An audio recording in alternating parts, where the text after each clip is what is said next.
बीड शहराजवळील बिंदुसरा मध्यम प्रकल्प ऐन मे मध्ये पूर्णतः भरला असून सांडव्यावरून पाणी ओसंडत वाहत आहे। हे पाहण्यासाठी पर्यटक या ठिकाणी गर्दी करतायत। कालच जिल्हा प्रशासनानं अलर्ट केलेला आहे, आवाहन केलेलं आहे, सुरक्षेच्या दृष्टीकोनातून सूचना दिलेल्या आहेत की धरणाच्या आसपास नागरिकांनी गर्दी करू नये।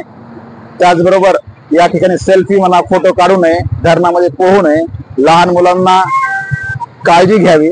मात्र या ठिकाणी आपण पाहतोय की बिंदुसराच्या धरणाच्या जे सांडवा जो आहे पाठीमागे, त्या ठिकाणी लोक चादरीच्या भिंतीवर, लहान चादर जी आहे त्याच्या भिंतीवरनं चालतात, सांडव्यावरनं त्या ठिकाणी पोहत आहेत, तलावामध्ये पोहत आहेत।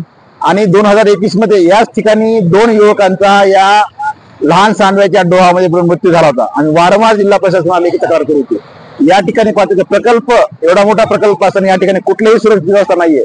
दुसरी गोष्ट म्हणजे या ठिकाणी पाटबंधारे विभागाने केवळ एक प्रतिबंधक क्षेत्र म्हणून बोर्ड लावलेला आहे आणि या ठिकाणी दुर्घटना घडल्यास ती पाटबंधारे विभागाची जबाबदारी नाही, हे कार्यकारी अभियंता जायकवाडी पाटबंधारे विभाग क्रमांक 3 यांच्या आदेशावरून असं दिलं आहे। तेव्हा आमची अशी मागणी, भविष्य काळामध्ये दुर्घटना घडू नये यासाठी जिल्हाधिकारी यांनी तहसीलदार या ठिकाणी एक सुरक्षा नेमावेत आणि जेणेकरून दुर्घटना घडणार नाही, तसं लेखी निवेदन आम्ही जिल्हाधिकारी, कार्यकारी अभियंता जायकवाडी पाटबंधारे विभाग, त्याचबरोबर तहसीलदार, उपविभाग अधिकारी आणि ग्रामीण पोलीस स्टेशन पोलीस निरीक्षक यांना दिलेला आहे।